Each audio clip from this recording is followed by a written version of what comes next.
Bon, alors, quand que je commence une correction de texte, je lis une première fois tout seul le texte pour savoir si l'élève a respecté le sujet.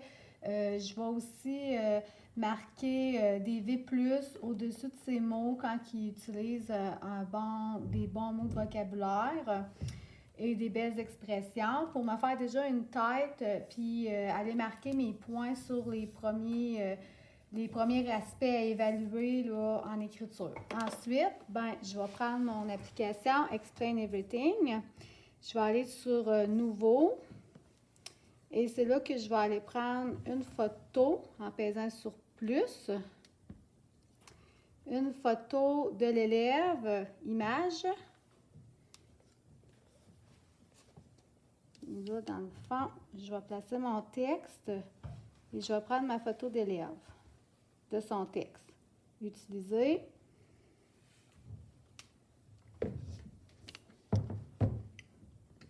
Et là, j'ai le texte de mon élève que j'agrandis.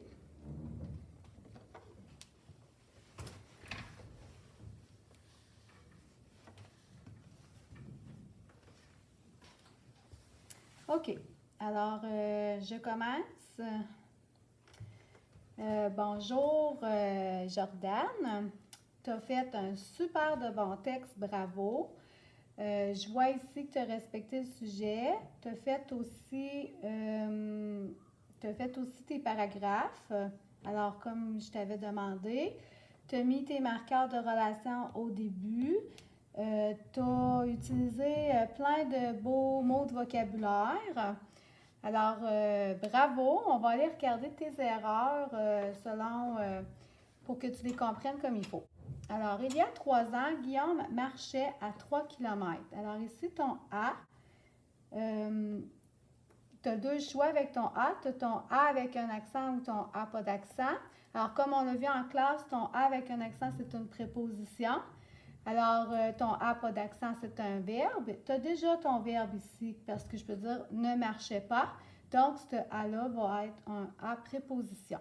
À 3 km, bravo, ici, tu as mis ton S de Saint-Pierre-de-Bretonne. Tout à coup, une auto lui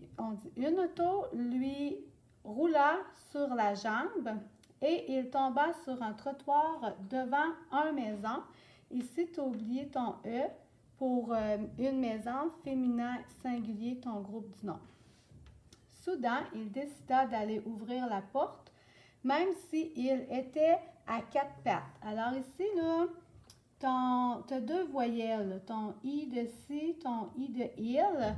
Quand on a 2 voyelles, la première, on l'enlève, on la remplace par un apostrophe pour faire notre liaison. Ça fait s'il était à 4 pattes. Comme ton pronom, ton sujet, c'est il au singulier, ton verbe s'écrit A-I-T à l'imparfait. À 4 pattes, ici, tu as encore ton choix de A. Est-ce que tu écris le A avec un accent ou le A pas d'accent? Alors, ton préposition ou ton verbe. Ton verbe ici, c'est était parce que je peux dire n'était pas. Alors, comme j'ai déjà mon verbe, je vais y aller avec ma préposition, un A avec un accent. 4 pattes, c'est ton groupe du nom qui est au féminin pluriel. Donc, comme tu en as 4 pattes, ça te prend un S à pattes. Soudainement, il touche à une dalle de pierre. Ici, je vois que tu n'avais plus de place à écrire et tu as écrit ton E sur l'autre ligne. Habituellement, en français, on sépare à la syllabe quand on n'est pas capable. Ta première syllabe, c'est touche, que j'aurais dû voir écrire sur l'autre ligne. Et avec un petit trait d'union pour dire que ton mot n'est pas fini.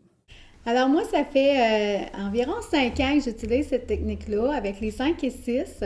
En fait, ça pourquoi j'ai décidé de changer ma façon de faire. Je trouvais ça difficile de toujours rencontrer les élèves un à un pour leur expliquer parce qu'il fallait que je donne du travail au reste de la classe. Il fallait que ça soit silencieux. Puis je trouvais que l'élève m'écoutait, mais il m'écoutait pas vraiment. Sinon, il fallait que je sois dans un local tout seul. Il y avait une gestion que j'aimais pas. De cette façon-là, ce que j'aime, ben, c'est que oui, je prends du temps tout seul à enregistrer le texte, mais ensuite, mes élèves font toute la même affaire en même temps, ils sont tous au lab d'ordi, puis ils écoutent tout en silence ma correction. Fait que durant ce temps-là, là, je peux faire d'autres choses. Puis j'ai vraiment l'impression, en ayant un visuel et en le fait qu'ils entendent ma voix, qu'ils comprennent plus, parce que je vais chercher comme deux sens là, à leur compréhension. Aussi, ce que je trouvais, c'est que souvent, ben, il y a des choses qu'on remarque dans les textes, puis on l'explique en classe, puis il y a toujours 3-4 élèves qui écoutent, puis les autres, finalement, ils l'ont pas entendu, puis ils vont refaire les mêmes erreurs là, dans leur texte. Ça, je trouvais ça tannant parce que moi, je prends du temps pour corriger. C'est long, corriger des textes. Exemple, les homophones m'aimaient. J'avais donc bien des erreurs sur les MES, MAIS. Même si je l'expliquais et expliquais dans la classe, il y en a des élèves qui la faisaient pas l'erreur, puis il y a des élèves qui la faisaient, puis qui continuaient à la faire, même si j'expliquais la règle. Bien, avec mes enregistrements, comme je spécifiais vraiment, ben toi, dans ton texte, je vois que tu as de la difficulté avec tes mais, je vais te réexpliquer la notion. Ben j'ai plus l'impression qu'ils comprenaient. Puis effectivement, dans les autres textes, ils ne faisaient plus l'erreur. Fait que j'ai vraiment vu des améliorations de cette façon-là. Ça me prend pas plus de temps faire mes enregistrements que quand je corrigeais mes textes tout seul, là, comme on fait la méthode traditionnelle. Sauf que quand je corrigeais tout seul, je mettais la note, puis les élèves ne regardaient même pas leurs erreurs. Alors que là, ils sont obligés de penser à leurs erreurs, de recopier leurs erreurs. Et je vois vraiment plus d'effets positifs. Pour les élèves qui font beaucoup d'erreurs, ça venait lourd de voir une copie avec plein de stylos rouges, peu importe. Ça venait lourd pour eux autres, ça venait lourd sur leur estime. Quand je fais mes enregistrements, je finis par remarquer que tel élève, exemple, la majorité de ses erreurs, ça a été avec le pronom il au singulier, qui ne sait pas comment mettre sa terminaison, ou finalement, ça a été beaucoup ces groupes du nom. Je suis capable de tout mettre ensemble et dire à l'élève, regarde, finalement, là, dans ton texte, là, ta principale erreur, c'est telle affaire, puis je reviens sur la notion. Fait qu'on dirait que l'élève se sent moins dévalorisé, moins en difficulté, puis le prochain texte, il se sent plus encouragé. Pour les élèves qui font quasiment pas d'erreur, eux, ce que je trouvais bénéfique, c'est que c'est exemple, la règle du tout, T-O-U-T, qu'on n'enseigne pas au primaire, ben je suis pas justement, cet élève-là, il a fait toujours cette erreur-là, mais juste 2-3 fois dans le texte, puis c'est sa seule erreur, ben là, je peux y expliquer une règle que j'expliquerai pas au reste du groupe. Puis ces élèves-là, généralement, ils apprécient parce qu'ils savent pas pourquoi ils font toujours la même erreur. Et j'ai vraiment des effets positifs. Mon intention, dans mon enseignement pour les années futures, c'est de continuer à faire les enregistrements, mais pour d'autres matières. Exemple, en mathématiques, si je vois que tel élève n'a pas compris la notion, ben j'aimerais ça prendre le temps de prendre la photo de la notion et de la réexpliquer à cet élève-là en enregistrant, au lieu de prendre encore chaque élève et d'y réexpliquer. Je trouve ça très long, très lourd comme gestion de classe. Fait que j'aimerais ça l'appliquer là, partout, là, en mathématiques, en univers social, quand je vois qu'il y a vraiment des difficultés spécifiques puis qu'il faudrait que je prenne l'élève en individuel, c'est à ce moment-là que l'enregistrement est merveilleux. Ça me sert, surtout quand tu reçois ta copie, là.